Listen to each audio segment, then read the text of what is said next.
नमस्कार प्रिय विद्यार्थियों। आज की वीडियो के माध्यम से हम लोग चर्चा करेंगे हिंदी साहित्य के बारे में। अगर आप बीए के पंचम सेमेस्टर में हैं यानी कि 5th सेमेस्टर में हैं और आपका सब्जेक्ट है हिंदी साहित्य, तो उसमें आपको दो पेपर पढ़ने पड़ते हैं। पहला पेपर कल आप लोगों ने देखा होगा जिसमें हमने साहित्य शास्त्र और हिंदी आलोचना के बारे में समझा, और ये दूसरा पेपर है बेटा, इसमें हम चर्चा किसके बारे में करेंगे?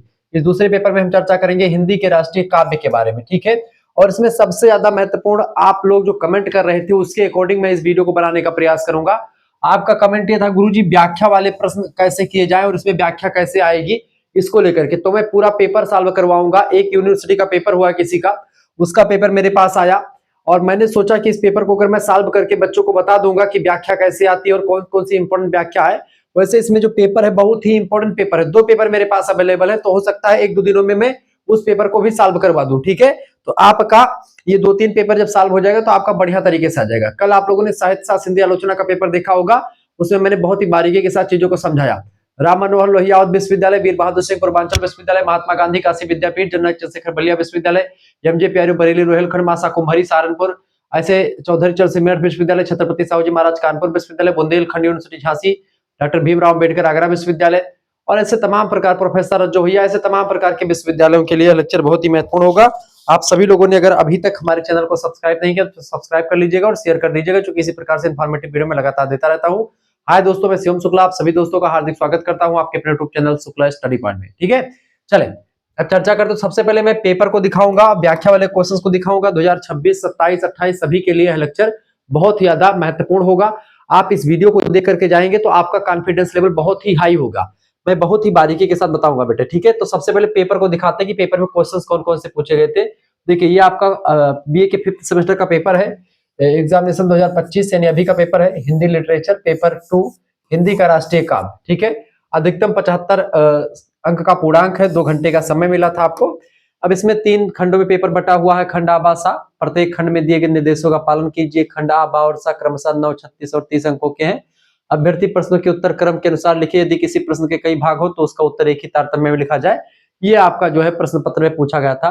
मैं थोड़ा सा देख लूं कि यहाँ पर आपको दिखाई पड़ रहा है कि नहीं दिखाई पड़ रहा है बोर्ड में, एक बार मैं क्लियर देख लूं, क्योंकि इस पे इसकी जो क्वालिटी होती है पेपर की बच्चे भेज थोड़ा डाउन ही होती है, ठीक है। वैसे दिख ही रहा है, थोड़ा बहुत दिख ही रहा होगा आपको, दिख रहा है मेरे हिसाब से।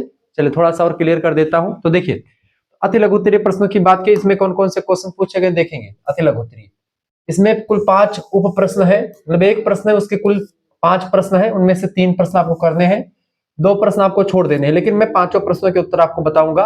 3-3 नंबर का प्रश्न है। वैसे अलग अलग विश्वविद्यालय का पेपर पैटर्न अलग अलग होता है, कोई दिक्कत की बात नहीं, कैसा भी पैटर्न हो आप आसानी से देखेंगे। लेकिन सबसे इंपॉर्टेंट बात यह होती है बेटा कि जब आप इन प्रश्नों को देखेंगे तो यही प्रश्न आपकी परीक्षा में उसमें भी आएंगे, हर एक विश्वविद्यालय में। क्योंकि क्या होता है कि सिलेबस सेम है और ये प्रश्न इंपॉर्टेंट है, इसीलिए मैं इंपॉर्टेंट प्रश्नों को सॉल्व करवाता हूं, और कुछ प्रश्न मैंने अपने तरीके से रख करके मैं उत्तर उसको बता दूंगा। देखिए पहला प्रश्न, वीर गाथा काल के किन्हीं 4 रासो काव्य के नाम लिखिए। रासो काव्य मतलब कि जिसके पीछे रासो लगा हो, जैसे पृथ्वीराज रासो, उनका लेखक है कौन? चंद्रबरदाई। तो पृथ्वीराज रासो ये रासो ग्रंथ है। ऐसे परमाल रासो जो जगनिक ने लिखा है, ठीक है, जिसको आलखंड के नाम से जानते हैं, परमर्दी देव बर्मन के बारे में है। ऐसे तमाम प्रकार के और ग्रंथ आपके हैं, ठीक है। ठीक है, खुमान रासो, दलपत विजय की रचना है, तो ऐसे तमाम रचनाएं, ठीक है। तो वीर गाथा काल किन्हीं 4 रासो काव्य के नाम लिखना है। दूसरा प्रश्न है, राष्ट्रीयता अथवा राष्ट्रीय चेतना से आप क्या समझते हैं? क्योंकि हिंदी का राष्ट्रीय काव्य पढ़ना है तो उसमें हम राष्ट्रीयता क्या है, नेशनलिज्म क्या है, या राष्ट्रीय चेतना जो होती है इसको क्या कहते हैं, इसके बारे में आपको बताना है। तीसरा प्रश्न आपसे पूछा गया था, आलखंड का संक्षिप्त परिचय दीजिए। आलखंड के लेखक कौन है? जगनिक है, ठीक है। इसका संक्षिप्त परिचय देना है। इसके अलावा उठो धरा के अमर सपूतों पुनः नया निर्माण करो, ये कविता है, आपके पाठ्यक्रम में संकलित है। उठो धरा के अमर सपूतों पुनः नया निर्माण करो, ये कविता किसकी है? ये कविता बेटा इसी आपके पाठ्यक्रम में संकलित है, हिंदी के राष्ट्रीय काव्य में ही, ठीक है। तो संक्षिप्त परिचय दीजिए। और अगला है आपका, दिनकर की राष्ट्रीय चेतना को उदाहरण सहित प्रस्तुत कीजिए।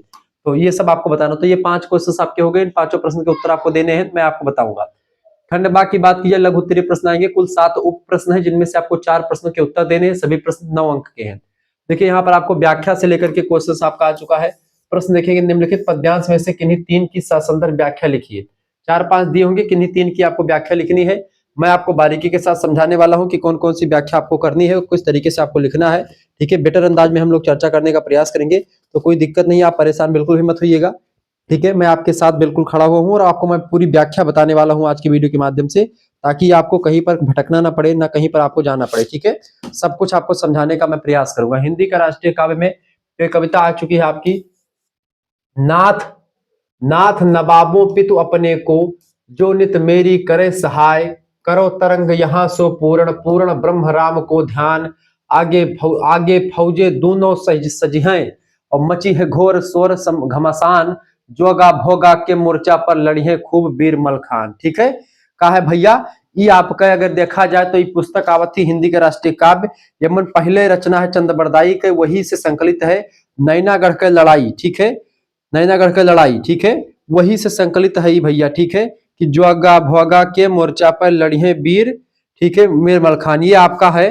देखो नाथ नवाब, यहाँ पर नाथ नवाब लिखा है, माथ नवाओ है। ठीक है, माथ नवाबो, माथ नवाओ पितु अपने को, यानी अपने पिता को माथ नवा लो, जो नित मेरी करे सहाय, और करो तरंग यहाँ सो पूरण, पूरण ब्रह्म राम को ध्यान, आगे फौजे दोनों सजी है, मची है घोर शोर सम घमसान, जोगा भोगा के मोर्चा पर लड़े खूब वीर मलखान।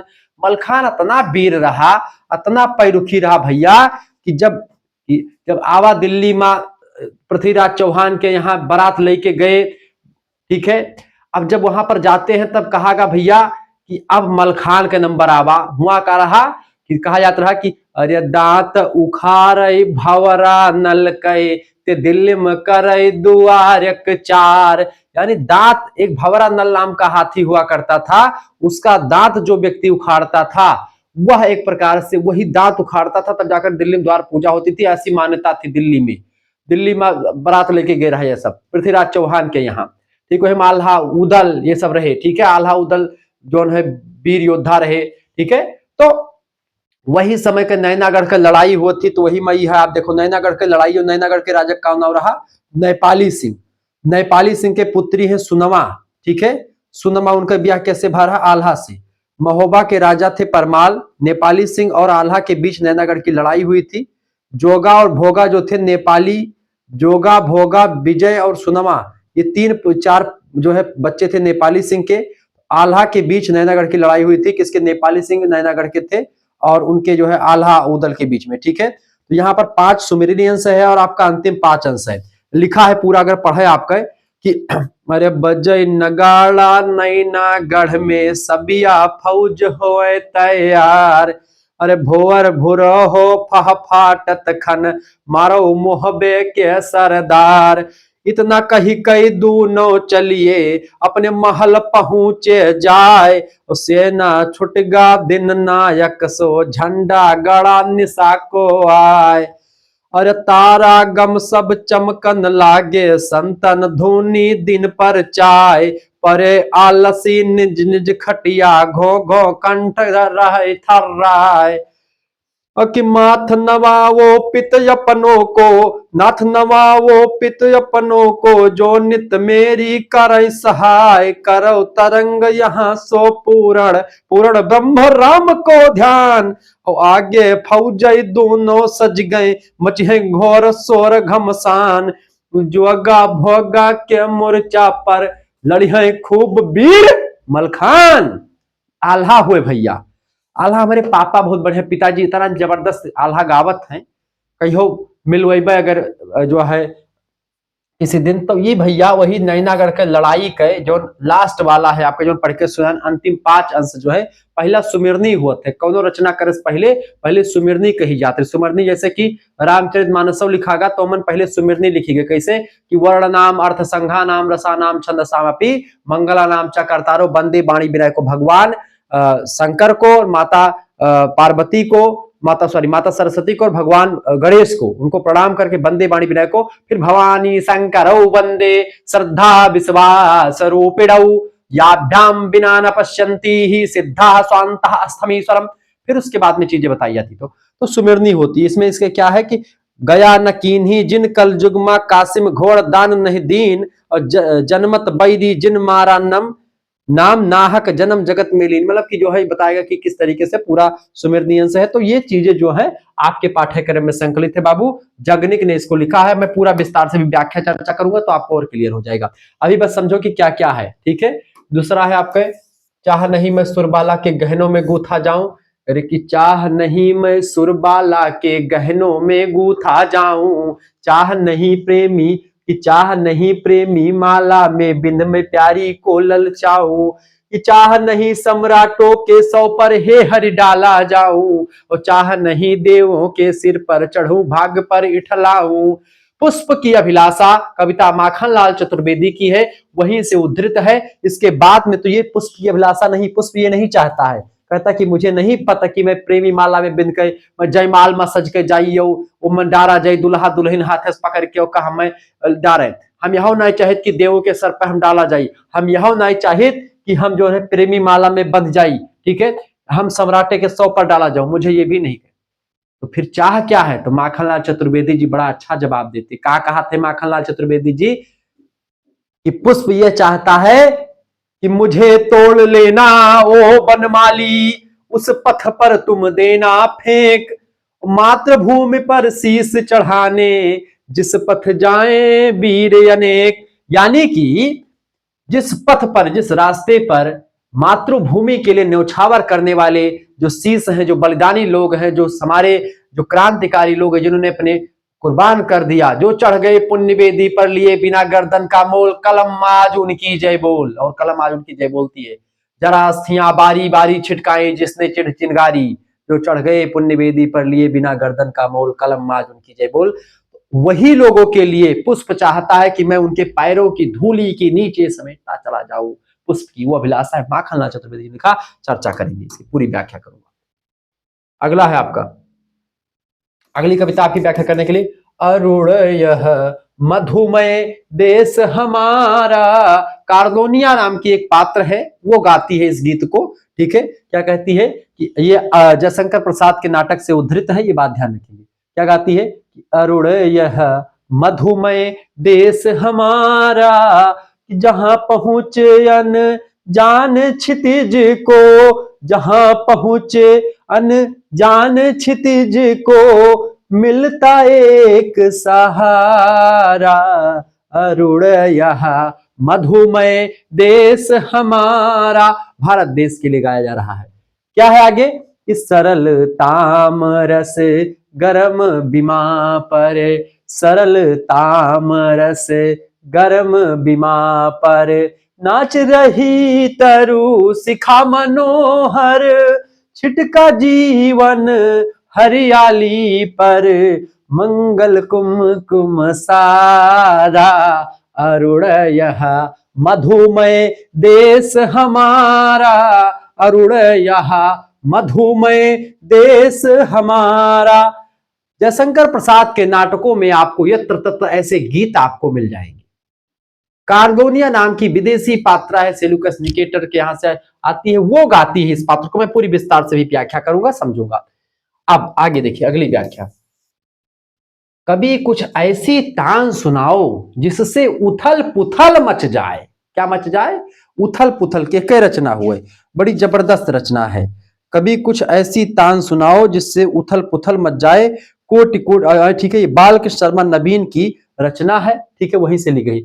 कभी कुछ ऐसी तान सुनाओ जिससे उथल पुथल मच जाए, एक हिलोर इधर से आए, एक हिलोर उधर से आए, प्राणों के लाले पड़ जाए, त्राहि त्राहि खनम में छाए, नाश और सत्यानाशों का धुआंधार जग में छा जाए।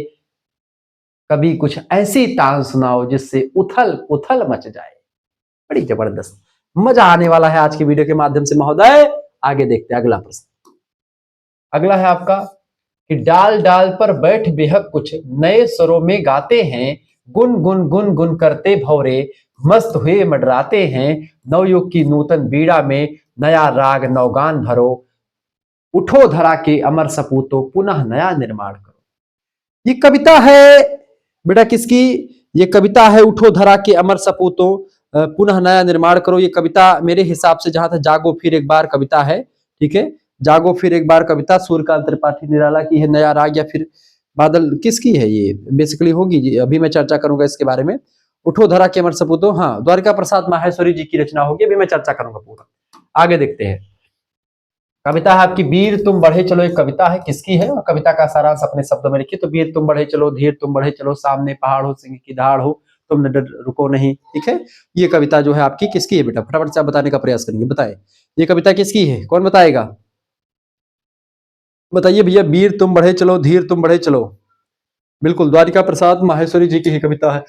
अगला प्रश्न आपका, निराला के काव्य में राष्ट्रीय भावना के अभिव्यक्ति के उदाहरण से समझाइए। बढ़िया तरीके से मैं आपको विस्तार से बताऊं। खंड 7 दीर्घ उत्तरीय प्रश्न की बात की तो नोट कर रहा कि इस खंड में कुल 4 उप प्रश्न है, इनमें से 2 प्रश्नों के उत्तर देना अनिवार्य है। 15 नंबर का एक प्रश्न है, वैसे मैं चारों प्रश्नों के उत्तर आपको बताने वाला हूं, पूरा मैंने सॉल्व किया हुआ पेपर। लगभग 2 से ढाई घंटे आपके लिए व्यवस्थित मैंने तैयारी की है और उसके बाद में मैं आपके लिए यहाँ पर आया हूँ इस पेपर को सॉल्व करके। हिंदी फिल्मी गीतों में राष्ट्रीय चेतना के उद्भव और विकास पर एक निबंध लिखिए। अगला है, भारतेंदु जी के काव्य में राष्ट्रीय प्रेम का स्वर मुखर हुआ है, इस कथन को स्पष्ट कीजिए। अगला है, मैथिली शृंगगुप्त की राष्ट्रीय व सामाजिक चेतना का विवेचन कीजिए। और अगला है, राष्ट्रीय कवि के रूप में दिनकर जी के काव्य की समीक्षा कीजिए। ये सारे प्रश्न की व्याख्या में चर्चा मतलब पूरा विस्तार से चर्चा करूंगा। आइए जानने का हिंदी का राष्ट्रीय काव्य खंड आ अति लघु उत्तरीय प्रश्नों की पर उत्तर देखते हैं। सबसे पहला आपका क्या था, पहला प्रश्न आप देखें भैया। प्रश्न आपका है, वीर गाथा काल के किन्हीं 4 रासो काव्य के नाम लिखिए। वीर गाथा काल के किन्हीं 4 रासो काव्य के नाम लिखिए।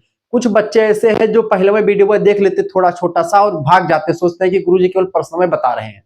भैया प्रश्न पहले यही लिए दिखाई थे ताकि आप देखो और रुको, बढ़िया से देखो, पढ़ो दबाई के। किताब छुए हुए आज तक ना ही पढ़े हुए, एको अक्षर ना ही पढ़े हुए। अगर पेपरवा ही हमारे देख लेते जो सॉल्व करी थे, जो मॉडल पेपर रिवीजन क्लास दी थे, जैसे बहिरे कुछ ना आवे वाला है। और आपके लिए 4-4 5-5 घंटा मेहनत की जाती ताकि आप जो है 1-2 घंटा वीडियो देख कर आराम से जाओ, परीक्षा में अच्छा नंबर लेके आओ। ठीक है, तो चलो भैया, वीर गाथा काल के किन्हीं 4 रासो काव्य के नाम लिखिए। उत्तर, हिंदी साहित्य के आदिकाल को आचार्य रामचंद्र शुक्ल ने वीर गाथा काल नाम दिया है। वीर गाथा काल किसने नाम दिया है, आचार्य रामचंद्र शुक्ल। क्यों नाम दिया, चूंकि वीरता पूर्वक रचनाएं यहाँ पर खूब लिखी गई। ठीक है, इस काल में चारण कवियों के द्वारा, चारण कवि ऐसे कवि होते हैं जो कि राजा महाराजाओं के यहाँ पर रहते हैं और उन्हीं का गुणगान किया करते हैं। ठीक है, उन्हीं को चारण कवि या भाट कवि कहते हैं। अपने आश्रयदाताओं की वीरता का वर्णन करने के लिए रासो ग्रंथों की रचना करते हैं। ठीक है, यानी चारण कवि, इसीलिए इसको चारण काल भी कहा गया है, सिद्ध सामंत काल भी कहा गया है। ठीक है, हजारी प्रसाद द्विवेदी ने इसको आदि काल कहा, लेकिन सबसे जो बढ़िया है काल वो है आपका वीर गाथा काल, क्योंकि यहाँ पर क्या है, वीरता पूर्वक रचनाएं अधिक मात्रा में लिखी गई हैं। वीर गाथा काल या आदि काल इसका सर्वोत्तम नाम है आचार्य शुक्ला और आचार्य हजारी प्रसाद द्विवेदी का। तो रासो ग्रंथों की रचना किसने करी है, चारण कवियों ने करी है, जिसमें अपने जिस राजा के यहाँ पर रहते थे कवि, उस राजा की भूरी भूरी प्रशंसा किया करते थे। ठीक है, प्रमुख 4 रासो काव्यों की बात की तो इनके नाम हमने लिख रखे हैं, जैसे कि आप देखें। पहला काव्य तो आपका सबसे मशहूर काव्य आप सभी को पता होगा, पृथ्वीराज रासो। पृथ्वीराज रासो, इसके रचयिता है चंद्रबरदाई। चंद्रबरदाई जो थे पृथ्वीराज रासो के काफी करीबी थे और मित्र भी हुआ करते थे, और उनके एक जो है कवि भी थे, मतलब उनके दरबारी कवि हुआ करते थे। इसे हिंदी का प्रथम महाकाव्य माना भी जाता है पृथ्वीराज रासो को, जिसमें सम्राट पृथ्वीराज चौहान जो कि चौहान वंश के शासक हैं, पृथ्वीराज चौहान या पृथ्वीराज तृतीय इन्हीं को कहा जाता है। पृथ्वीराज चौहान ने उसको मोहम्मद गौरी को एक बार पराजित किया था 1191 के तराइन के प्रथम युद्ध में, उसका भी मेंशन किया गया। 1192 में पराजित हुए थे, तो तमाम सारी चीजें उसमें बताई गई, लेकिन पराजय का मतलब इसमें नहीं बताया गया है। तो इनकी वीरता और प्रेम का वर्णन जो है इसमें पृथ्वीराज रासो नाम के ग्रंथ में किया गया है। संयोगिता से शादी भी करते हैं, जो जयचंद की पुत्री होती है, तो तमाम सारी चीजें जो है इसमें आपको मिलती है। दूसरा ग्रंथ है बेटा बीसल देव रासो। बीसल देव रासो की बात की जाए तो नरपति नाल्हे ने लिखा है इसको। नरपति नाल्हे नाम के एक विद्वान है, उन्होंने लिखा है, आदिकाल के कवि है। इनके द्वारा रचित एक ग्रंथ है। काव्य में अजमेर के चौहान राजा बीसल देव और राजमती के प्रेम और वियोग की कथा इसमें बताई गई है। बीसल देव रासो की बात की तो बीसल देव जो राजा हैं और जो राजमती हैं, उनके दोनों के बीच में एक जबरदस्त प्रेम है। उन्हीं प्रेम का वर्णन किया गया और प्रेम के बाद में वियोग। तो प्रेम में आप देखते हैं कि संयोग अवस्था भी होती है और वियोग अवस्था भी होती है। एक तरफ आप प्रेम करते हैं जिस समय बहुत खुशी होते हैं और बाद में बहुत दुखी हो जाते हैं। ठीक है, मतलब वियोग, तो संयोग अवस्था वियोग अवस्था दोनों आती है। तो उन दोनों की पूरी यहाँ कथा मेंशन की गई है। तीसरा ग्रंथ है आपका परमाल रासो। परमाल रासो की बात की जाए तो इसे जगनिक नाम के एक विद्वान ने लिखा है। ठीक है, परमाल रासो जो आपके पाठ्यक्रम में संकलित भी है, इसको आलखंड कहते हैं। इसमें आल्हा और उदल नामक 2 वीर सेनापतियों की 52 लड़ाइयों का ओजपूर्ण, ओज माने एकदम से धधकता हुआ वर्णन, एकदम से सजीव चित्रण प्रस्तुत किया गया है, जिसे आल्हखंड या आल्हखंड भी कहते हैं। ठीक है, जो आपका नैनागढ़ की लड़ाई है वो संकलित है, तो वो आपका इसी जगनिक ने ही लिखा है। और तीसरा रचना है आपके खुमान रासो। खुमान रासो के लेखक है दलपति विजय। ठीक है, खुमान रासो के लेखक कौन है? दलपति विजय। दलपत विजय के द्वारा ये रचना लिखी गई बेटा, किसके द्वारा? दलपति विजय के द्वारा लिखी गई है। इस ग्रंथ में चित्तौड़ के राजा हैं खुमान, उन्हीं के युद्धों का वर्णन जो है किया गया है। इस तरीके से पहले प्रश्न का उत्तर आपको बढ़िया तरीके से मैंने आपको बता दिया। अब आगे बढ़ते हैं, दूसरा प्रश्न देखेंगे बेटा। दूसरा प्रश्न आपका आ चुका है, राष्ट्रीयता अथवा राष्ट्रीय चेतना से आप क्या समझते हैं? राष्ट्रीयता या राष्ट्रीय चेतना क्या होती है? देखिए, राष्ट्रीयता या राष्ट्रीय चेतना एक ऐसी सामूहिक भावना होती है, ठीक है, जो किसी देश के निवासियों को भौगोलिक, सांस्कृतिक और ऐतिहासिक आधार पर एक सूत्र में बांधती है। चाहे वो उनका स्ट्रक्चर एक जैसा हो, या उनका इतिहास या संस्कृति या भूगोल एक जैसा हो, और वो लोग इकट्ठा रहते हैं। सभी लोगों के एक ही हित होता है, एक ही बारे में सोचते हैं। जैसे भारत के लोग में राष्ट्रीयता है, ठीक है, तो ये चीजें हैं कि भाई वो सभी लोग जुड़े हुए हैं आपस में, एक भौगोलिक तरीके से भी, सांस्कृतिक तरीके से भी।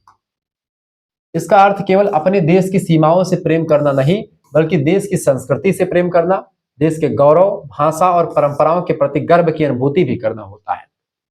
राष्ट्रीय चेतना तब जागृत होती है जब व्यक्ति अपने व्यक्तिगत स्वार्थों से ऊपर उठ करके राष्ट्र के कल्याण के बारे में सोचता है। वह धर्म, वह संप्रदाय, वो क्षेत्रवाद, वो जातिवाद, वो धर्मवाद, संप्रदायवाद से ऊपर उठ करके वो राष्ट्रवाद की बात करता है, नेशनलिज्म की बात करता है, उसको बोलते हैं राष्ट्रवाद की। यानी कि अपने हितों को ना देख करके वो राष्ट्र के हित की बात करता हो, ऐसे व्यक्ति को हम राष्ट्रवादी व्यक्ति कहते हैं, राष्ट्रवाद उसी विचारधारा को कहते हैं। हिंदी साहित्य में भारतेंदु काल से लेकर के छायावादोत्तर यानी छायावाद के काल के बाद तक कवियों ने पराधीन भारत को जगाने के लिए अपनी कविताओं के माध्यम से इसी चेतना का विस्तार किया है। यानी कि आप देखते हैं भारतेंदु काल 1850 से लेकर के 1857 की क्रांति हुई, उसके बाद से लेकर के आप देखेंगे, और जब तक देश आजाद नहीं होगा 1947 तक, ठीक है, तब तक आप देखते जो कवियों ने रचनाएं लिखी हैं उसमें राष्ट्रीय चेतना आपको दिखेगी, क्योंकि इन कवियों ने कहीं ना कहीं पे लोगों को जगाने का काम किया, जनता को जगाने का काम किया। ठीक है, ये बात आप ध्यान रखिए। संक्षेप में कह सकते हैं कि अपने राष्ट्र की स्वतंत्रता, एकता और अखंडता के प्रति अटूट निष्ठा रखना ही वास्तविक राष्ट्रीय चेतना होती है। ठीक है, ये बात आप ध्यान रखेंगे। आगे देखते हैं, अगला क्वेश्चन आपका आ चुका है। इसको समझने से पहले, आल्हखंड का संक्षिप्त परिचय समझने से पहले मैं आपको बता दूं कि अगर आपको हमारे साथ जुड़ना है, पीडीएफ नोट्स प्राप्त करने हैं, तो आप हमारे पीडीएफ नोट्स प्राप्त कर सकते हैं। ये पेपर का पीडीएफ नोट्स प्राप्त कर सकते हैं। आपको एसएमएस करना है 9984 039 139, इस नंबर पर आप एसएमएस कर दीजिएगा। ठीक है, क्या एसएमएस करेंगे बेटा? आप इस नंबर पर अपना नाम एसएमएस कर दीजिएगा, अपनी यूनिवर्सिटी का नाम, अपने सब्जेक्ट के नेम, और आप किस सेमेस्टर, अपने सेमेस्टर का नाम लिख करके भेज दीजिएगा। ठीक है, आप 5th सेमेस्टर में है, 5th सेमेस्टर, वैसे आप 5th सेमेस्टर की क्लासेस आपकी मतलब की पीडीएफ मिल जाएगी, और क्लास भी जब आप ग्रुप में जोड़ेंगे तो क्लास भी मिलती रहेगी। लेकिन मेरे हिसाब से 5th सेमेस्टर का अभी केवल लेंगे तो अभी के लिए फीस 5th सेमेस्टर कितनी है? 100 रुपए फीस है। लेकिन मैं तो सजेस्ट यही करूंगा कि आप 5वां सेमेस्टर और 6वां सेमेस्टर एक साथ ज्वाइन कर लीजिए, क्योंकि जल्दी ही आपकी 6th सेमेस्टर की भी क्लास शुरू होने वाली है। तो 5वां और 6वां सेमेस्टर जब एक साथ आप ज्वाइन कर लेंगे तो आपका फायदा ये होगा, यहाँ पर जैसे 100 रुपए 5th सेमेस्टर का है, और केवल 6th सेमेस्टर का जो बच्चे जुड़ेंगे उनके लिए भी बाद में फीस कितनी लगेगी? 100 रुपए लगेगी। तो 100 मतलब कि 6th सेमेस्टर का भी बैच ओपन हो चुका है, यानी 6th सेमेस्टर का एडमिशन चालू है। जिन बच्चों को केवल 6th सेमेस्टर में ज्वाइन होना है वो भी इस नंबर पर व्हाट्सएप पर एसएमएस कर देंगे। ठीक है, और 100 रुपए मतलब स्कैनर भेजा जाएगा, उसी स्कैनर पर आपको 100 रुपए भेज देने हैं। ठीक है, तो आपका 6th सेमेस्टर जुड़ जाएगा। केवल 5th सेमेस्टर के लिए भी 100 रुपए, तो 2 सेमेस्टर का एक साथ लेंगे तो आपका 200 रुपए में से फीस बनता है। लेकिन आपके लिए ऑफर क्या है? ठीक है, 9 वर्ष भी चल रहा है, तो ऐसे में ऑफर आपके लिए यही है कि भाई 150 रुपए में आपके लिए व्यवस्था कर दी गई है। यानी कि 5th और 6th सेमेस्टर दोनों का जो बच्चा जुड़ता है, 5वां और 6वां एक साथ जुड़ने पर मात्र 150 रुपए उसको फीस जमा करनी पड़ेगी। ये फीस आप खुद भी जमा कर सकते हैं, किसी दूसरे से भी जमा करवा सकते हैं, स्कैनर भेजा जाएगा, उसी पर आपको जो है पेमेंट जमा कर देनी है। ये ध्यान रखना कि फीस जमा करने का उसका स्क्रीनशॉट लेकर के मुझे मेरे पास भेज देंगे, आपको जोड़ दिया जाएगा व्हाट्सएप ग्रुप में। वहीं पर आपको जब लाइव क्लास होगी तो उसकी लिंक मिलती रहेगी, वीडियो लेक्चर तमाम सारे मिलेंगे। ठीक है, क्लास होने के बाद में फिर पीडीएफ नोट्स मिलेंगे। अब की बार तो पीडीएफ की सारी व्यवस्था, जैसे क्वेश्चन पेपर जो मैं सॉल्व कर रहा हूँ, ऐसे तमाम क्वेश्चन पेपर मैं सॉल्व करूंगा आपके लिए, और बहुत ही धाकड़ अंदाज में आपको पढ़ाने वाला हूँ। देखिए, ये 4-5 प्रैक्टिस सेट अगर आप देख लेते तो आपको कहीं पर कुछ या 2 प्रैक्टिस सेट, 1 प्रैक्टिस सेट भी आप देख करके जाते तो आप पास हो जाएंगे बड़े आराम से।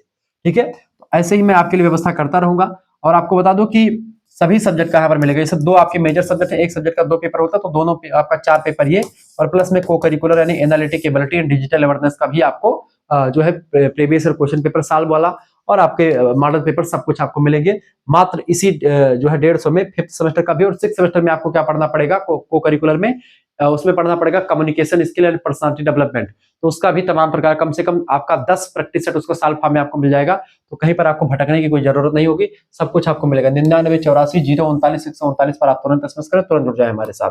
चलिए आगे बढ़ते हैं और चीजों को जानने का प्रयास करते हैं। फीस आप किसी दूसरे से भी जमा करवा सकते हैं, कोई दिक्कत नहीं, कोई इश्यू नहीं। प्रश्न आपका है आल्हा खंड का संक्षिप्त परिचय दीजिए। आलखंड या आल्हा खंड जिसको आप कह सकते हैं, ठीक है। आलखंड जगनीक ने जो लिखा है। आलाखंड हिंदी साहित्य के वीर गाथा काल की एक अत्यंत प्रसिद्ध और लोकप्रिय रचना है। आज भी इसको जो है गांव वगैरह के लोग गाते रहते हैं, अपनी अपनी भाषा में अपने अपने तरीके से इसको गाया जाता है, ठीक है। कहा जाता है कि आल्हा और माठा, माठा समझते हैं क्या होता है? मट्ठा, छाछ, छछिया, क्या कहते हैं? ताही अहीर की छो छरिया, छछिया भर छाछ पे नाच नचायो। भगवान श्री कृष्ण को, जिसको ब्रह्मा विष्णु महेश सब कुछ नहीं करवा सकते उनसे, उनके बिना एक पत्ता नहीं हिलता पूरे संसार का, उन भगवान श्री कृष्ण को अहीर की लड़कियां, यादवों की लड़कियां, वो कन्याएं छछिया भर, छछिया होता दूध नापने का बर्तन, जैसे मान लो एक लोटा, ठीक है। छछिया एक दूध, सॉरी मट्ठा नापने का बर्तन, एक छछिया मतलब छछिया में छाछ जो है, छछिया रखने का बर्तन मतलब कि वो छाछ रखने का बर्तन होता है, यानी कि मट्ठा रखने का बर्तन होता छछिया। तो ताही अहीर की छो छरिया, छछिया भर छाछ पे नाच नचायो, कहा जाता है कि भाई वो मट्ठे पर भगवान श्री कृष्ण को कहते पहले तुम डांस करोगे, नाच नृत्य करोगे, उसके बाद में तब मैं तुझको मक्खन खिलाऊंगी, मट्ठा दूंगी, दही दूंगी। तो वो सोचो भगवान किस तरीके से एक बाल गोपाल के रूप में हुए और किस तरीके से वो उन अहीर की बेटियों के लड़कियों के लिए उनके कहने पर नृत्य करने शुरू कर देते हैं। वो है भगवान श्री कृष्ण, ठीक है। तो लोक रंजक रूप भगवान श्री कृष्ण का आता है सामने, जबकि भगवान राम का लोक नायक आता है। तो आप कहने का तात्पर्य है आपका कि लोकप्रिय महाकाव्य जो है, तो आल्हा और माठा, माठा से बात है, माठा वही होता है माठा आपका, कि पानी डालते रहो बढ़ता रहेगा। ऐसे आल्हा कहानी पता हो, इसे गाते चले जाओ, आल्हा खत्म नहीं होता। तो कहते आल्हा माठा नहीं वराए, यानी आल्हा और माठा कभी खत्म नहीं होता। माठे में पानी डालते जाओ, मट्ठा बढ़ता जाएगा, और आल्हा ऐसे गाते जाओ, कहानी बनाते जाओ, आल्हा निकलता जाएगा, ठीक है। मूल रूप से यह जगनिक के द्वारा रचित परमाल रासों का एक महत्वपूर्ण हिस्सा है आलखंड, ठीक है। इसमें महोबा के राजा परमाल के दो प्रसिद्ध वीर सेनापति हैं, एक का नाम है आल्हा और दूसरे का नाम है उदल। आल्हा को आल्हा युधिष्ठिर, द्वापर युधिष्ठिर के अवतार, और उदल जो है किसके अवतार है? उदल जो है अर्जुन के अवतार बताए जाते हैं। उसमें आल्हा में आपको मिल जाता है, आप लोग गाते होते तो उसमें सुनाई पड़ता है। इसकी सबसे बड़ी विशेषता यह है आलखंड की कि इसकी आल्हा छंद शैली है। इस छंद में लिखा गया, आल्हा छंद एक शैली होती है, उस शैली में लिखा गया है, जो वर्षा ऋतु में ग्रामीण क्षेत्रों में बड़े उत्साह के साथ गाया जाता है। वर्षा ऋतु में आल्हा, इसमें वीरों के युद्धों का ऐसा सजीव वर्णन किया गया है आलखंड में कि सुनने वाले के भीतर उत्साह और वीरता का संचार हो जाता है। लोगों को ऐसा लगता है कि अब भाला उठाई ली, अब चल दी युद्ध के मैदान में। जब एक पढ़ो आल्हा का तो कैसे, अरे रिम झिम भाला बरसाए, वही मैदान क्या बीच मझाए, अरे हाथ पटक दे भोईमा जौतो, नौमन माटी ले उठाए, ठीक है। इस तरीके से दांत उखाड़े भवरा नल कहते, दिल में करे दुआरक चार, ठीक है। इस तरीके से आगे कि अरे धैर्य डोला समर खेत में जय जीते ते लिए उठाए। सौर्य पर उस समय सौर्य का कब्जा होता था सौंदर्य पर। स्त्रियां जितनी सुंदर होती थी, वो सारी स्त्रियां किसके कब्जे में रहती थी? वो जिसके पास बाहुओं में भुजाओं में ताकत होती थी। लोग शादी हो रही है, अपनी रानी को लेकर के जा रहे हैं, रास्ते में राजा ने आक्रमण कर दिया कि भाई फलाने रानी खूबसूरत थी, इसकी शादी इससे हो गई। समर खेत में युद्ध में रख दो डोलिया, ढाई दो डोला समर खेत में, अब जो लड़े जीते जे बचे ते ले जाए दुल्हन उठाई के, ठीक है। इस सिस्टम चलता रहा। तो सौर्य जो था, सौंदर्य का कब्जा उस पे होता था। सूर सिंगार करे रण कहे, तब नारी सिंगार पे ध्यान धरे ना, यानी कि जब योद्धा लड़ने के लिए तैयार हुआ करते थे, भाला बर्छी कवच पहनने के लिए फोकस करते थे, ना कि सुरमा लगाते थे, ना कि जो है बढ़िया से वो अपना मेकअप वोकअप पोतते थे, ठीक है। तो जो लड़ने के लिए, तो वहां पर लिखा है बोले कि भैया सूर श्रृंगार जब लड़ने के लिए करते थे सूरमा लोग, तब नारियों के श्रृंगार पर जो है विश्वास नहीं कर, उस पर जो है नहीं ध्यान देते थे, ठीक है। इस तरीके से सिस्टम था, यानी कि वहां पर राजा अच्छा दिखता है नहीं दिखता है वो मैटर नहीं करता था। जैसे आजकल के लोग जो है अपने जो नेता मंत्री होता है एकदम से वेल अप टू डेट रहा थे, मेकअप को कह के बढ़िया से घूमे करते हैं, पहले कैसे लोग नहीं रहते रहे, पहले के राजा महाराजा उनके पास ताकत रहे भुजा में तो सब कुछ है, और ताकत जैसे चीड़ हो के कितना सुंदर हो तो कहीं लेकर पब्लिक तो है दौड़ाए दौड़ाए मारे, ये मेरा सिस्टम है। पहले का राजा का सुंदरता नहीं, राजा के पास शौर्य और ताकत उत्साह और बल बल देखा जाता था, ठीक है। और ऐसे लोगों के पास रानियां भी रहती थी।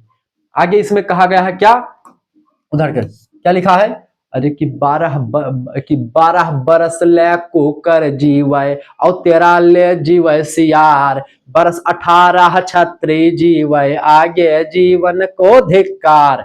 यानी कि क्षत्रियों की उम्र 18 साल से ऊपर, क्षत्रिय जो लड़ने वाला होता था योद्धा, उसका अगर जिंदा बचता था, इसका मतलब या तो उसने युद्ध नहीं लड़ा, और अगर लड़ा तो वो विजय मतलब की वीरगति को तो प्राप्त हो जाए, और या फिर युद्ध को जीत जाए। अगर वो क्षत्रिय है और 18 साल की उम्र तक युद्ध नहीं लड़ा, इसका मतलब यह कि उसके अंदर क्षत्रियों का ओरिजिनल खून नहीं होता था। ऐसे लोग भाई 12 बरस ले कुकर जीवे, कुत्ता 12 साल तक जीता है, और 16 ले जीवे सियार, बरस 18 क्षत्रिय जीवे आगे जीवन को धिक्कार, ये कहा जाता था। ऐसी पंक्तियां इसी काव्य की देन है जो क्षत्रिय धर्म और वीरता के आदर्श को प्रस्तुत करते कि क्षत्रिय लोग ऐसे लड़ मरते थे। अरे तलवार चलती, भाला उड़त है, तीर आवती झम झम झम झम, यक्का मारे दुई गिर जावे, तीसरा खौफ खाए मर जाए। युद्ध के मैदान में भैया मारपीट भगभगाहट चलत थी, धूल उड़त थी, खून नदी कहा जाता है कि राजस्थान की माटी है लाल हो गई है, जिसकी खून बहाता ना जाता। ये सब तो ये सब चीज मन लिखा है। अच्छा जब पढ़ ले वो का लागे भैया आ जाए हम चल युद्ध लड़ रही काठो, लेकिन जाए ना कब हो, तुम्हारे अंदर उतना शक्ति नहीं है ना कला है हमारे सबके अंदर। आगे देखो चौथा प्रश्न, उठो धरा के अमर सपूत। तो धरा माने पृथ्वी, है भैया उठाओ, तुम ही सब धरा के अमर सपूत हो।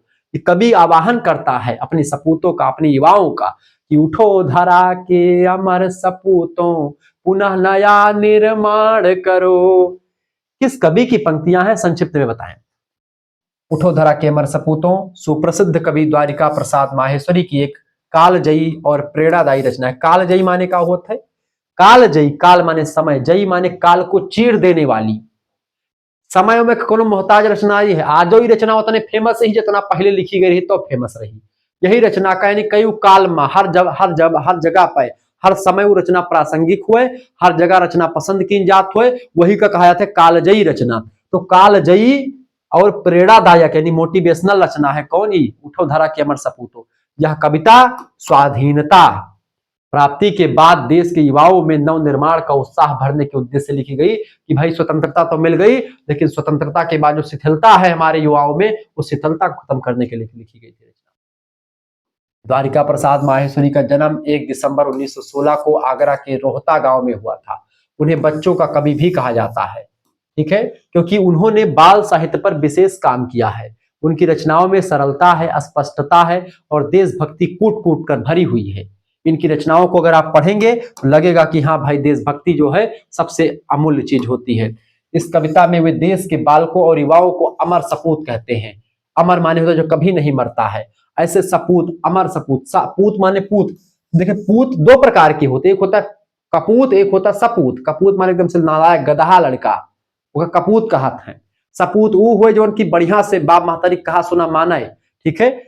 यही लिए कुछ कवि कहे हैं कि भैया धन वगन इकट्ठा ज्यादा ना करे चाहिए, काहे कि अरे पूत कपूत तो का धन संचय, पूत सपूत तो का धन संचय। मतलब अगर पूत जो होगा आपका कपूत हो जाए भैया, तब तो दारूबाजी, दारू पिए, यहाँ बाहर घूमे टहरे, बहलपन करे और सब नष्ट करे, जितना कमाए धमाए धरे हो, बैंक बैलेंस एफडी फेफडी सब तोड़ ताड़ खत्म कर देता है, ठीक है। अगर पूत हार कपूत नहीं करेगा तो, अगर पूत सपूत है तो का धन संचय, तो काहे धन इकट्ठा करे, तब वो इकट्ठा ना करे चाहिए। धन इकट्ठा करे कोनो मतलब नहीं है, ठीक है। यानी कि पूत सपूत है तब भी धन इकट्ठा करने की जरूरत नहीं है, और पूत अगर कपूत है तो भी नहीं। कपूत होगा तो नष्ट कर देगा, और अगर वो पुत्र सपूत होगा तो कमा खा लेगा, उसके अंदर इतना टैलेंट हो जाएगा। तो इसीलिए पुत्र के लिए कभी धन संचय नहीं करना चाहिए। बस इतना रखो कि हाँ भैया अपना काम बनता, उसके बाद में कोई मतलब नहीं है ज्यादा। वो अगर उस लायक होगा तो कमा लेगा, अगर उसको सब सारी सुख सुविधाएं मिल जाएंगी वो बहल्ला निकल जाएगा, ये बात ध्यान रखेंगे।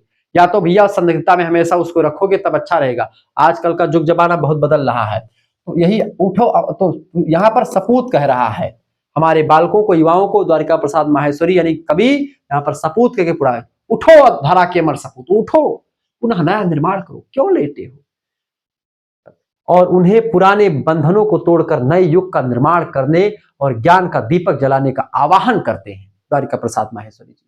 उनकी भाषा शैली अत्यंत प्रवाहमयी है, पढ़ने पर लगता है कि हाँ मजा आ रहा है, एक के बाद में दूसरा चीज जब आता है तो लगता है तारतम्यता उसमें विद्यमान है, और हृदय स्पर्शी है, पढ़ने के बाद में आपका हृदय जो होता है प्रफुल्लित हो जाता है, गदगद हो जाता है।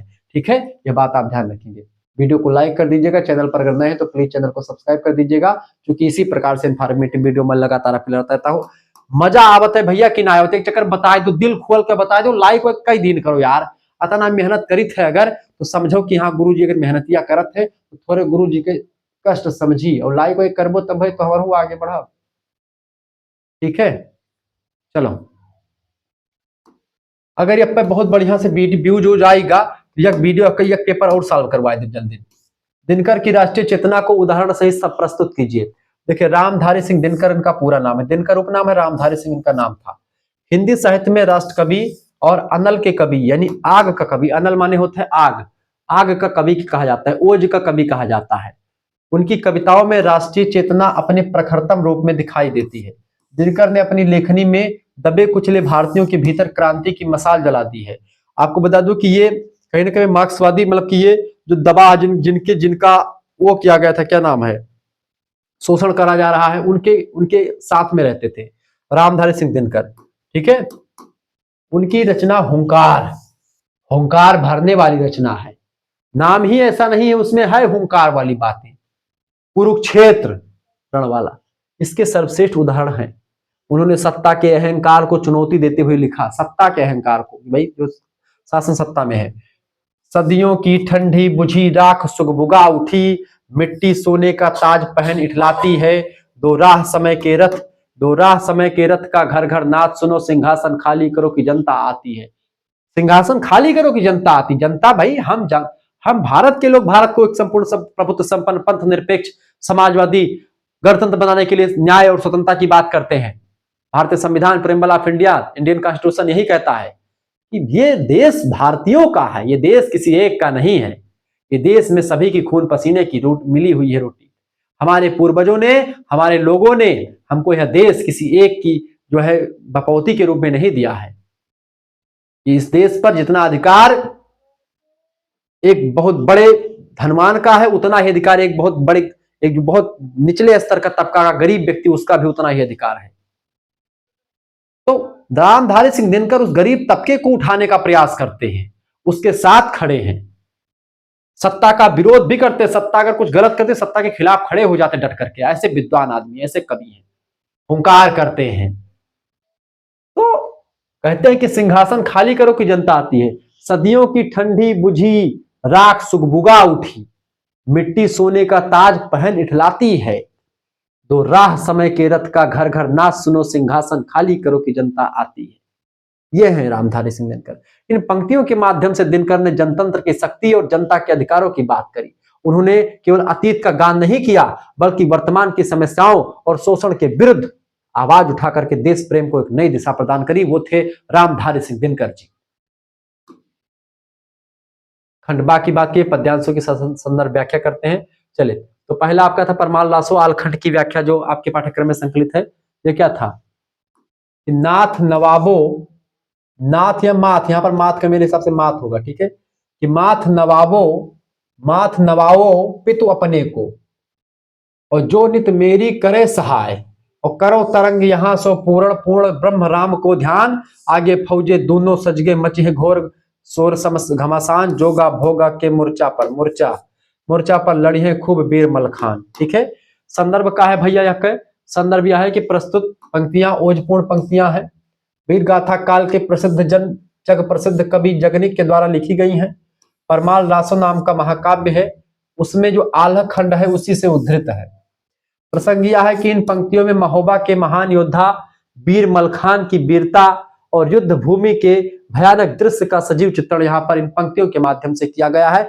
मलखान जिनके पास कई हाथियों का बल था, कहा था कि मलखान जो थे भंवरा नल नाम के हाथी का दांत उखाड़ते थे। कहा गया कि दांत उखाड़े भंवरा नल कहते दिल्ली में करे द्वारे चार, मलखान गए हथिया का लड़े लागे हाथी से, भैया भंवरा नल के हाथी पृथ्वीराज चौहान के यहाँ रहा। लड़ाई शुरू हुई। ये किंवदंती कहावत है आल्हा में। जब युद्ध शुरू हुआ भैया, हाथी से मलखान लड़ने लगे तो का भवा, हथिया जो उन्होंने मलखान का पटक दी। मलखान गिर गए नीचे, मलखान के ऊपर हथिया चढ़ ही गए।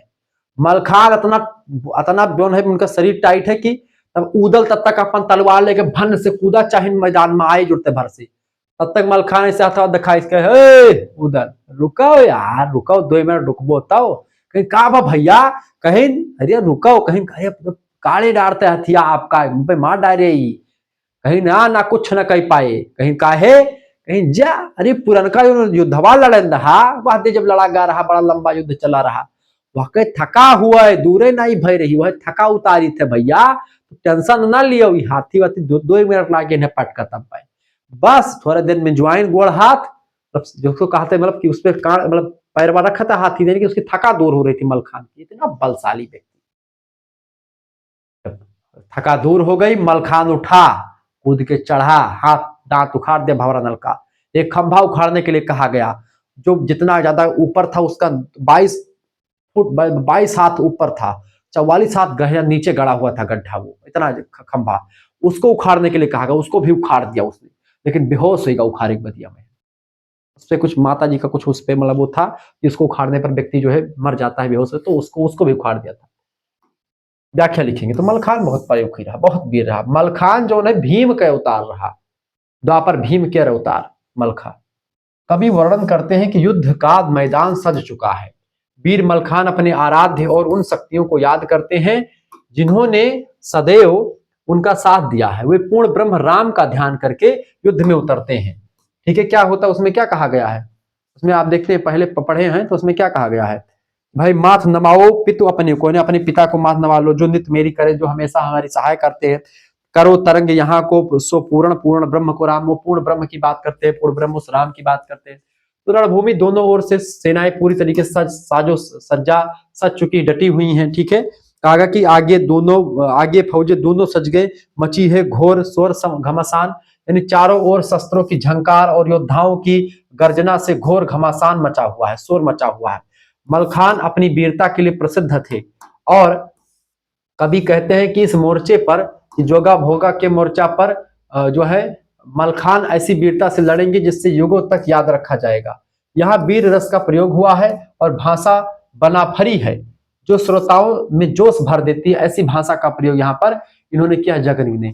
जोगा भोगा के मोर्चा पर, जोगा भोगा जो है ये नैनागढ़ के लड़ाई के लिए है, और नेपाली सिंह का लड़का हो जोगा भोगा, नेपाली सिंह की तरफ से जोगा भोगा लड़ाई आए हैं और आल्हा की तरफ से मलखान लड़ाई आए हैं। तो मलखान जो इधर से हम दबुआ वह तो कहते जोगा भोगा बहुत बलशाली रहे, तो वह कहते कि जोगा भोगा के मोर्चा पर लड़ी है खूब वीर मलखान। ठीक है, वही चीज है, यहाँ पर आप आराम से इसको लिख देंगे, व्याख्या हो गई आपकी।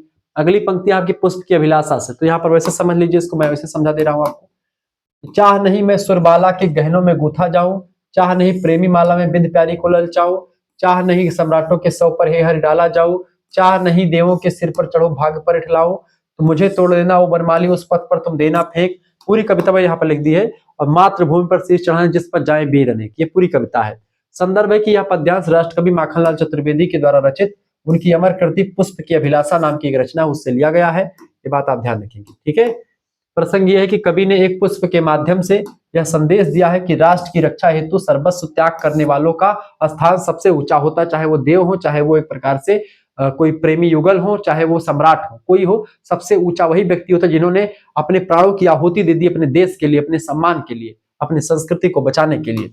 व्याख्या में आप लिख दीजिएगा कि पुष्प कहता है कि चाह नहीं मैं सुरबाला के गहनों में गूथा जाऊं, मेरी यह तनिक भी इच्छा नहीं है कि मैं किसी अप्सरा, सुरबाला माने अप्सरा, सुर माने देवता, बाला माने अप्सरा, बाला माने महिला, एक ऐसी अप्सरा जो देवताओं के यहाँ पर रहती, सुरबाला माने कि देव मतलब जो अप्सरा होती जो स्वर्ग में रहती है, बहुत सुंदर होती हैं अप्सराएं।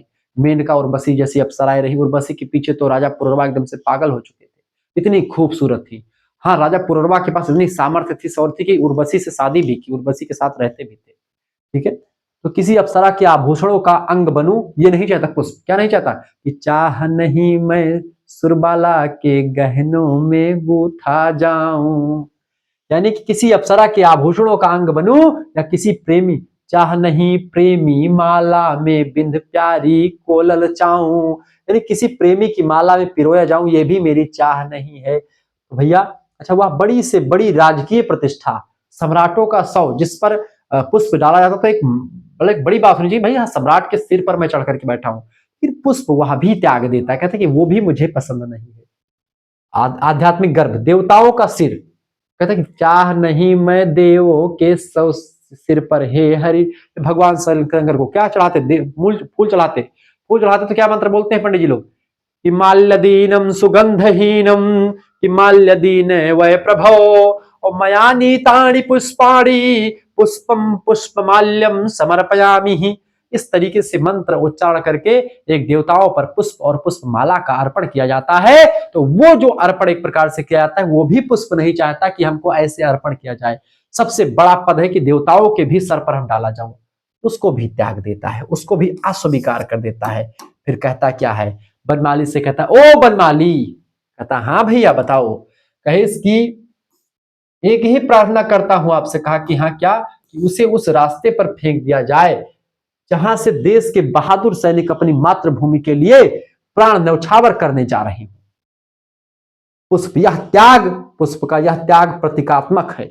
यह त्याग ये बताता है कि जब पुष्प, एक फूल ये चाहता है जो दुनिया के समस्त शक्तियों से भी ऊपर चला बैठ जाता है, भगवान देवता सम्राट के सौ पर डाला जाता है, वो पुष्प वो नहीं चाहता। वो पुष्प चाहता कि मैं उस रास्ते में पड़ जाऊं जिस रास्ते से वीर तमाम सारे लोग जाते हो मातृभूमि पर शीश चढ़ाने के लिए। ऐसी है अभिलाषा एक फूल की। अरे यार, तो हम इंसान हैं, हमको तो अपने देश के लिए मर मिटने की भावना रखनी चाहिए। यही बात जो है यहां पर माखनलाल चतुर्वेदी जी पुष्प के माध्यम से एक प्रतीकात्मक शब्दावलियों का प्रयोग करके बताते हैं कि जब भाई फूल ये चाहता है तो हम लोग तो एक जो है मनुष्य हैं।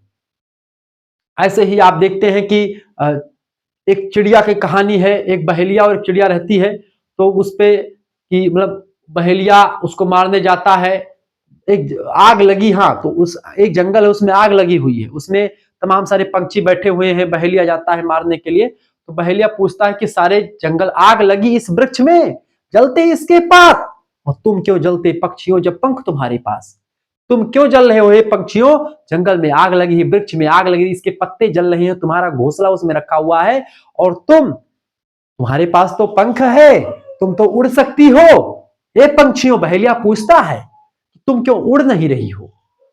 पक्षी का बड़ा सुंदर सा जवाब आता है, पक्षी का जवाब आता है मेरे प्यारे दोस्तों, क्या जवाब आता है, क्या जवाब आता है, बहेलिया पूछता कि आग लगी इस वृक्ष में जलते इसके पात, कि तुम क्यों जलते पक्षियों जब पंख तुम्हारे पास। पंछी कहती है कि फल खाए इस वृक्ष के, पंछी क्या जवाब आते, पक्षी का सुंदर सा जवाब, कि फल खाए इस वृक्ष के भैया बीट लथेड़े पात, यानी कि मैंने इस पर मलमूत्र भी इसके पत्तों पर त्याग किया है, यहीं से मैंने फल खाए हैं इस वृक्ष के, तो फल खाए इस वृक्ष के और बीट लथेड़े पात, ठीक है, और यही हमारा धर्म है और जले इसी के साथ। यानी कि पक्षी, एक जानवर, एक पंछी, यह भावना है कि वह अपने देश के प्रति, वह अपने उस पेड़ के प्रति, जननी जन्मभूमि से चा स्वर्गदेवी गरिसी, जननी के प्रति, अपने जन्मभूमि के लिए अपने प्राणों को न्यौछावर कर देती, उस आग में झुलसने के लिए तैयार है। उस पक्षी की भावना आप देखिए। ऐसे ही माखनलाल चतुर्वेदी जी कहते हैं कि उस पुष्प की अभिलाषा देखिए कि वो इतने सास शौकत पर रहता है, उतने सास सज्जा पर रहता है, प्रेमी माला में बन सकता है, वो गहनों में गूंथा जा सकता है, वो सम्राटों के सौ पर डाला जा सकता है, वो देवताओं के सिर पर चढ़ सकता है, लेकिन उसको वो मंजूर नहीं है। उसको मंजूर क्या है, उसको मंजूर है कि ऐसे पथ पर मुझे फेंक दे, ऐसे रास्ते पर, ऐसे धूल मिट्टी में फेंक दे जहां पर मातृभूमि पर शीश चढ़ाने के लिए लोग जाते हैं। इस तरीके से पंछी अपने आप को न्यौछावर कर दे, कहते हैं कि मैं जल जाऊंगा ऐसे, लेकिन अपने इस घर को नहीं छोड़ूंगा, क्योंकि जननी, जन्म देने वाली माता और जन्मभूमि, ये दोनों स्वर्ग से बढ़कर के बताई। जननी जन्मभूमि से चा स्वर्गादपि गरियसी, हिमवासी जो हिम के तम में जी लेता है नित कांप कांप कर। हम तो भैया भारत देश में पैदा हुए जहां पर गर्मी ठंडी बराबर बरसात सब होती रहती है, लेकिन ऐसे लोगों के बारे में सोचिए जो ध्रुवों पर रहते हैं। ध्रुव माने समझत हो, जहां पर हरदम ठंडी ठंडी पड़ा करती, हमेशा ठंडी रहती है, उस ध्रुवों पर जो व्यक्ति रहते हैं वो कांप कांप करके जी लेता है। ध्रुववासी जो हिमकतम में जी लेता है नित कांप कांप कर, और विषुवत रेखा का वासी जो जी लेता है नित हाँफ हाँफ कर, वो भी अपनी मातृभूमि पर रखता है अनुराग अलौकिक और प्राण न्यौछावर कर देता है अपनी मातृभूमि पर। हम तो भैया बढ़िया जगह पे है। तो वही चीज है जो हर भारतीय को देश के प्रति समर्पित होने की प्रेरणा देता है, ये चीजें हैं। आगे देखिए, कार्दोनिया का गीत जो व्याख्या करने के लिए, अरुणीय मधुमय देश हमारा, जहां पहुंच अनजान चित्त को मिलता है एक सहारा, सरल ताम्रस गर्भ विभा पर, नाच रही तरसिखा मनोहर, छिटका जीवन हरियाली पर, मंगल कुमकुम सारा, अरुणीय मधुमय देश हमारा, जयशंकर प्रसाद के द्वारा लिखित, छायावाद के एक प्रमुख स्तंभ, छायावाद के प्रवर्तक जयशंकर प्रसाद के सुप्रसिद्ध ऐतिहासिक नाटक चंद्रगुप्त से में संकलित एक गीत है जो कार्नोलिया नाम की एक पात्र है वो गाती है। ठीक है, प्रसंग यह है कि सिकंदर के सेनापति सेलुकस की पुत्री कार्नोलिया है। किसकी पुत्री है? सेलुकस निकेटर का सेनापति है कौन? सेलुकस, सॉरी, सिकंदर का सेनापति सेलुकस निकेटर, उसकी पुत्री का नाम है कार्नोलिया। वो सिंधु नदी के किनारे बैठ करके भारत की प्राकृतिक सुंदरता और यहाँ की महान संस्कृति की प्रशंसा कर रही है। और भारत के बारे में क्या कहती है? क्या कहती है भारत देश के बारे में? कार्नोलिया कहती है कि भारत देश लालिमा युक्त सूर्य की किरणों से भरा हुआ और अत्यंत मधुर है। यह देश इतना उदार है कि यहाँ दूर दूर तक, दूर देशों से आने वाले अनजान लोगों को भी आश्रय और प्रेम मिलता है। जहां पर लोग अनजान क्षितिज को मिलता है एक सहारा, ऐसे लोग जो अनजान है जो आते हैं उनको एक सहारा मिलता है। सुबह की सुनहरी धूप वृक्षों की चोटियों पर नाचती हुई प्रतीत होती है। ठीक है, धरती की हरियाली पर मंगलकारी कुमकुम यानी रोली बिखरा हुआ जान पड़ता है। यहाँ की प्रकृति और संस्कृति दोनों ही कल्याणकारी है। प्रसाद जी ने भारत को विश्व का आश्रयदाता और प्राकृतिक सौंदर्य का केंद्र बताया है और इस तरीके से उन्होंने चीजों को समझाने का प्रयास किया है। तो जयशंकर प्रसाद का ये रचना जो है चंद्रगुप्त नाटक की ली गई। कार्नोलिया भारत देश का बखान करती है, बताती है कि भाई हाँ, जहाँ अनजान क्षितिज यानी जो व्यक्ति अनजान होता है विदेश से आता है वो भी यहाँ पर उसको एक सहारा मिल जाता है, प्रेम मिलता है उसको। सरल ताम्रस गर्भ विभा पर, नाच रही तरसिखा मनोहर यानी जो प्रकृति का मनोहर छटा है वो दिखाई पड़ती है। ठीक है, ये सब चीजें आपको यहाँ पर दिखाई पड़ रही है। क्लियर? तो यही व्याख्या है। अगला विप्लव गायन की व्याख्या। विप्लव गायन अगला आपका है, कभी कुछ ऐसी तान सुनाओ जिससे उथल पुथल मच जाए, एक हिलोर इधर से आए, एक हिलोर इधर से आए, प्राणों के लाले पड़ जाए, त्राही त्राही रव नभ में छाए, नाश और सत्यानाश को धुआंधार जग में छा जाए। ठीक है, इसकी व्याख्या। प्रस्तुत पंक्तियां सुप्रसिद्ध राष्ट्रवादी कवि बालकृष्ण शर्मा नवीन के द्वारा रचित कविता विप्लव गायन से ली गई है। प्रसंग है, इस कविता में कवि पुरानी जर्जर रूढ़ियों और गुलामी की जंजीरों को तोड़ने के लिए महाविनाश और क्रांति का आह्वान करता है। ठीक है, ये बात आप ध्यान रखिए।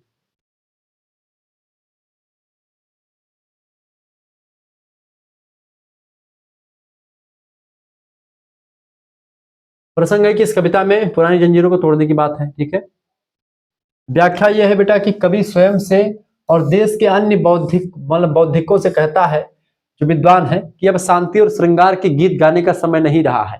ठीक है, कभी कुछ ऐसी तान सुनो जिससे उथल पुथल मच जाए। अब ये प्रेम और इस सबको छोड़ो, अब क्रांति का आह्वान करो। देश को जगाने के लिए ऐसी तान छेड़ने की आवश्यकता है जिससे पूरी व्यवस्था में खलबली मच जाए, उथल पुथल मच जाए, एक हिलोर इधर से आए, एक हिलोर उधर से आए, इस तरीके से कवि कहता है। यह क्रांति ऐसी हो जिसमें पुरानी सड़ी गली जो परंपरा है उसका नाश हो जाए और चारों ओर परिवर्तन की लहर दौड़ जाए।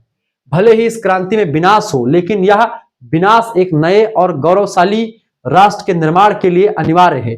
कवि का स्वर अत्यंत ओजस्वी है जो पाठक के भीतर उत्साह और जोश का संचार करता है। ये बात आप ध्यान रखेंगे। ठीक है, तो इस तरीके से यहाँ पर चीजें बताई गई है। आगे देखते हैं और भी चीजों को जानने का प्रयास करते हैं, बहुत ही बारीकी के साथ चीजों को पढ़ने का प्रयास करते हैं, समझने का प्रयास करते हैं। ठीक है, अगली यहाँ पर मैंने प्रश्न कुछ अपनी तरफ से भी बना करके रखा है आपके लिए। प्रश्न, राष्ट्रीय काव्य की प्रमुख प्रवृत्तियों और विशेषताओं का वर्णन कीजिए। ये प्रश्न मैंने अपनी तरफ से रखा क्योंकि प्रश्न आ सकता है। ठीक है, परिचय लिखेंगे। हिंदी साहित्य में राष्ट्रीय काव्य उस काव्यधारा को कहा जाता है जिसका मुख्य स्वर राष्ट्र प्रेम, स्वाधीनता और जन जागरूकता है। भारतेंदु युग से इस धारा का विकास तीव्र गति से हुआ और इस तरीके से आप देखते हैं आगे बढ़ता ही गया। अतीत, इसका विशेषता क्या है? राष्ट्र प्रेम का प्रमुख प्रवृत्तियां, अतीत का गौरवगान। राष्ट्रीय कवियों ने भारत के स्वर्णिम इतिहास, जो कि बहुत जबरदस्त रहा है, उसके बारे में महापुरुषों का वर्णन किया है ताकि भारतीयों में आत्मसम्मान की भावना जाग उठे। ठीक है, ये बात आप ध्यान रखेंगे। चलो भाई, तो प्रमुख प्रवृत्तियां जो रही हैं यहाँ पर, किसकी प्रमुख प्रवृत्तियों की बात हो रही है? राष्ट्रीय काव्य धारा की, इसकी प्रमुख प्रवृत्तियां क्या रही, इसको समझने का प्रयास करते थोड़ा सा। हाँ, एक मिनट, थोड़ा सा मैं इसको चटक कर लूं ताकि आपको हमारा चेहरा भी अच्छा दिखे और बोर्ड पर भी चीजें दिखती रहे। क्लियर? चलो, दूसरी बात क्या है, अतीत का गौरवगान किया गया। यहाँ पर राष्ट्रीय कवियों ने भारत के स्वर्णिम इतिहास और महान महापुरुषों का वर्णन किया ताकि भारतीयों में आत्मसम्मान की भावना जागे और वो अपनी जो खोई हुई प्रतिभा है, छुपी हुई प्रतिभा, उसको जान पाए कि हम तो अंग्रेजों से काफी आगे हैं। पराधीनता के प्रति क्षोभ की बात करी गई। इन कवियों में अंग्रेजी शासन के शोषण और दासता के प्रति गहरा आक्रोश व्यक्त किया गया ताकि जनता को लगे कि अंग्रेजी सरकार हम पर जो है अत्याचार कर रही है। देशभक्ति और बलिदान की भावना भी आपको यहाँ पर राष्ट्रीय काव्य धारा में दिखाई पड़ती है। ठीक है, जैसे माखनलाल चतुर्वेदी और सुभद्रा कुमारी चौहान जैसे कवियों ने, कवित्रियों ने, माखनलाल चतुर्वेदी कवि हैं और ये कवित्री हैं, जैसे कवियों ने देश के लिए प्राण न्यौछावर करने को ही जीवन का वास्तविक उद्देश्य बताया। और इस तरीके से आप देखते हैं ये विशेषताएं इसमें विद्यमान रही। और इसके अलावा अगला है आपका, अगला है जन जागरण और जन जागरण, यानी कि जनता को जागृत किया। राष्ट्रीय काव्य केवल कल्पना नहीं था, बल्कि इसने सोई हुई जनता के जो मन में जो चीजें थी उसको जगाया, जनता को क्रांति के लिए ललकारा, आवाहित किया ताकि जनता जान पाए कि हमारा क्या करना सही है, क्या करना गलत होती है।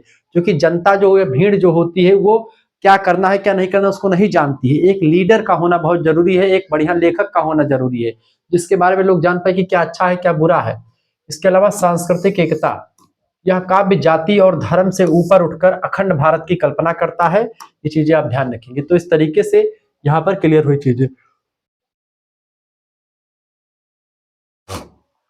अगला क्वेश्चन आप देखेंगे, राष्ट्र कवि मैथिली शरणगुप्त की राष्ट्रीय चेतना पर प्रकाश डालिए। देखिए, मैथिली शरणगुप्त जी को उनकी कालजयी रचना भारत भारती के लिए 1912 के लिए जाना जाता है। महात्मा गांधी ने राष्ट्र कवि की उपाधि भी इसी रचना के लिए दी थी, क्योंकि ये रचना पढ़ने के बाद में जैसे जो हिंदी भाषी लोग नहीं थे, यानी हिंदी भाषी थे जहां पर हिंदी लोग नहीं समझते थे, क्योंकि हिंदी में रचना लिखी गई भारत भारती, तो इसको पढ़ने के लिए हिंदी लोगों ने सीखी, हिंदी भाषा को सीखना पड़ा इस रचना को पढ़ने के लिए, इतनी जबरदस्त रचना थी। उनकी राष्ट्रीय चेतना भारतीय संस्कृति के मूल्यों पर आधारित हुआ करती थी, ये बात ध्यान रखेंगे। मुख्य बिंदु ये रहा है, अतीत और वर्तमान और भविष्य की बात गुप्त जी करते हैं। मैथिली शरणगुप्त जी ने भारतीयों से सवाल किया कि हम कौन थे, क्या हो गए हैं और क्या होंगे अभी, आओ विचारे मिलकर ये समस्याएं सभी।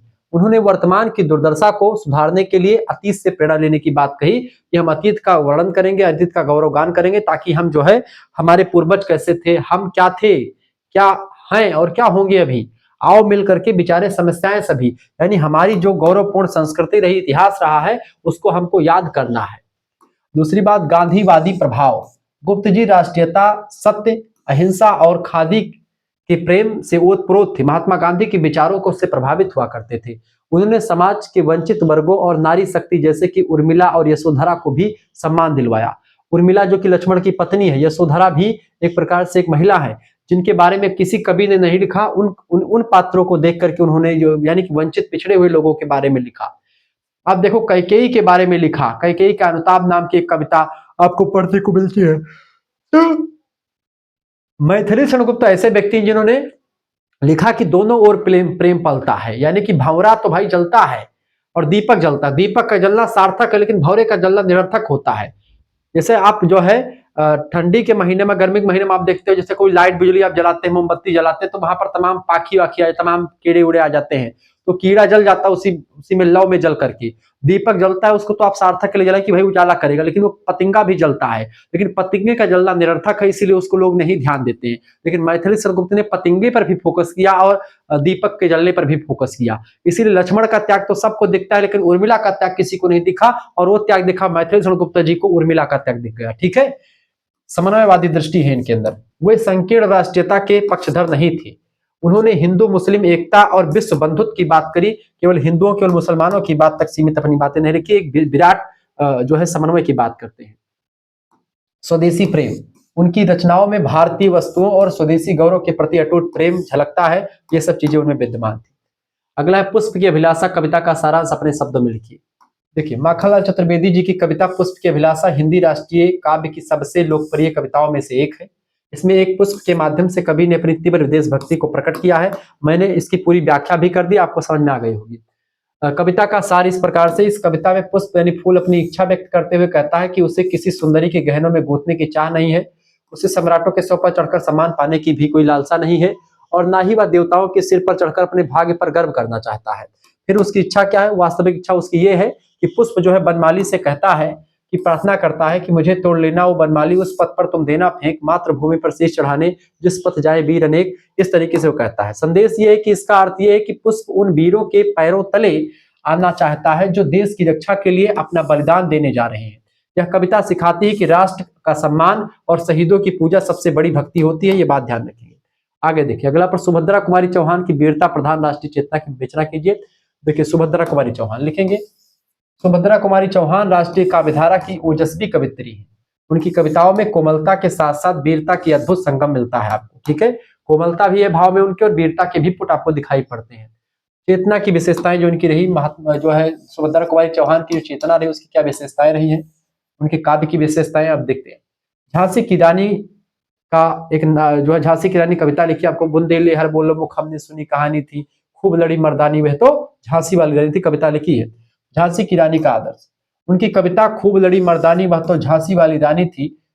उसने देश की महिलाओं और युवाओं में साहस का संचार किया। उन्होंने रानी लक्ष्मीबाई को वीरता का प्रतीक बना करके प्रस्तुत किया कि भाई एक महिला इस तरीके से युद्ध लड़ सकती तो एक पुरुष क्यों नहीं लड़ सकता है। ठीक है, एक पुरुष आज क्यों छुपा हुआ है। ठीक है, इस तरीके से बताने का प्रयास किया।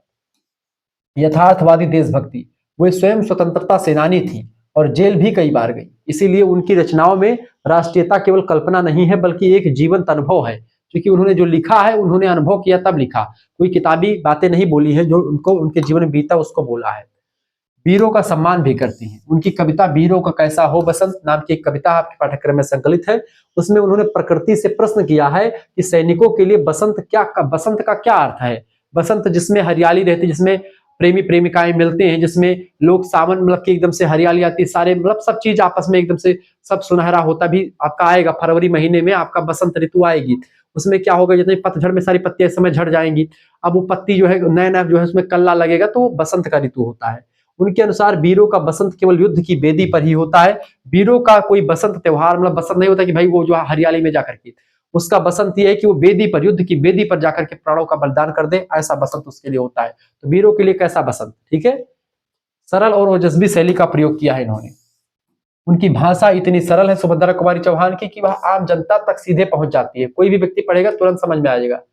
उन्हें देश के लिए मर मिटने की प्रेरणा देती है। आपको बता दो, जब इनकी रचनाओं को आप पढ़ेंगे तो कोई भावात्मक चीजें नहीं है, जो है सपाट चीजें, आप पढ़ेंगे तुरंत समझ में आ जाएगा। एक आम नागरिक भी पढ़ेगा, एक कम पढ़ा लिखा व्यक्ति भी जान जाएगा क्या बातें हो रही हैं। ठीक है, अगर हिंदी का जानकार, हिंदी भाषा को जानता, हिंदी को बोलना जाता, तो उनकी रचनाओं को पढ़ेगा तो उसके बारे में जान जाएगा। जैसे कि खूब लड़ी मर्दानी, वह तो झांसी वाली रानी थी, कौन नहीं जानेगा। खूब लड़ी यानी कि लड़ा है उसने खूब। ठीक है, मर्दानी थी यानी एकदम बहुत ज्यादा पावरफुल थी, मर्दों से भी ऊपर थी।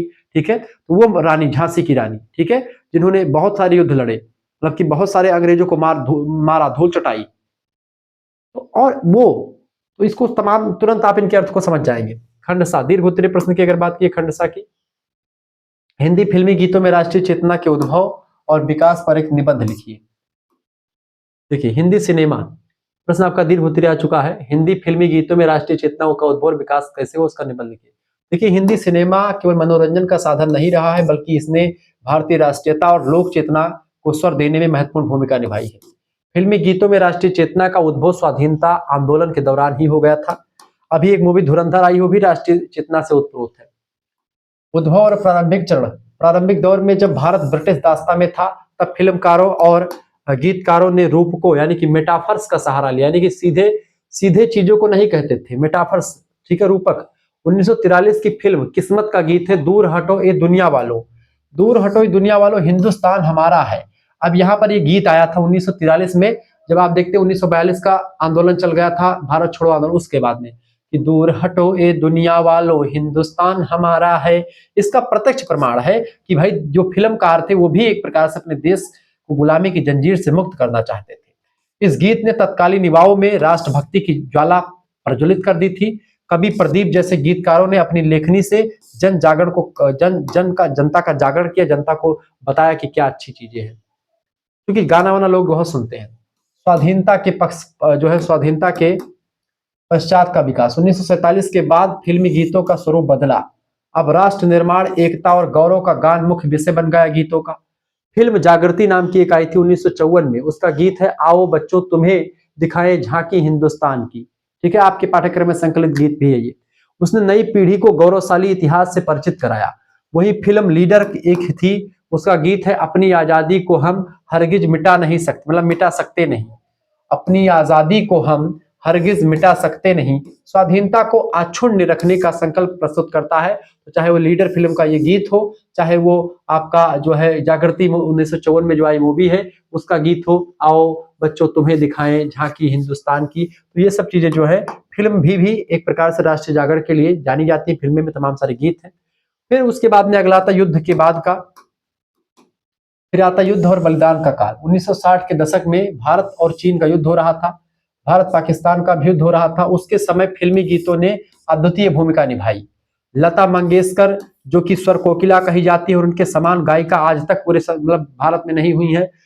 लता मंगेशकर जी के द्वारा गाया गया गीत है कौन सा, ऐ मेरे वतन के लोगों जरा आंख में भर लो पानी, जो शहीद हुए हैं उनकी जरा याद करो कुर्बानी। ऐसे गीत को गाया गया वहां पर। आज भी राष्ट्रीय पर्वों पर भारतीयों की आंखों में आंसू ला देता है ऐसा गीत। जब भी 15 अगस्त 26 जनवरी की ये गीत बजता है, मैं खुद की बात कर रहा हूं, अभी मेरे रोए सारे खड़े हो गए इस गीत को पढ़ने के बाद में भी।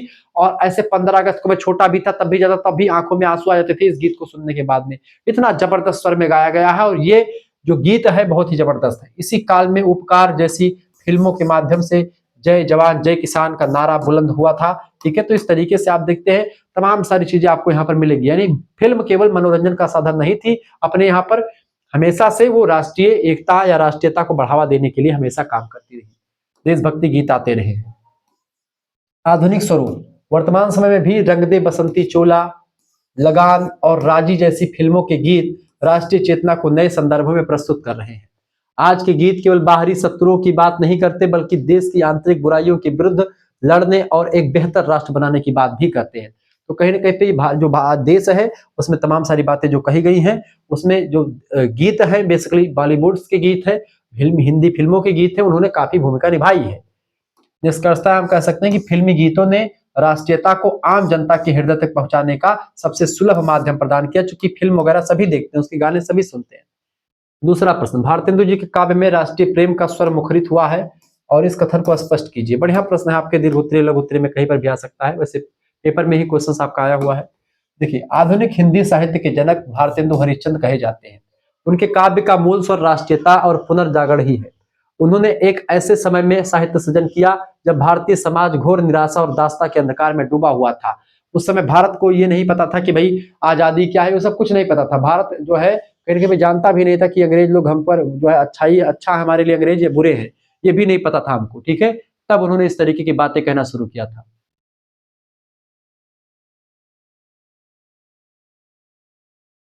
चलिए, तो देश की दुर्दशा पर भी क्षोभ आप देखते हैं।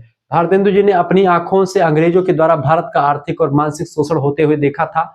उनका प्रसिद्ध पद है कौन सा, अबहू सब मिल आवह रोह भाई, आवह सब मिल रो आव, अबहू सब मिल आवह रो भाई, हा हा भारत दुर्दशा देखी जाई।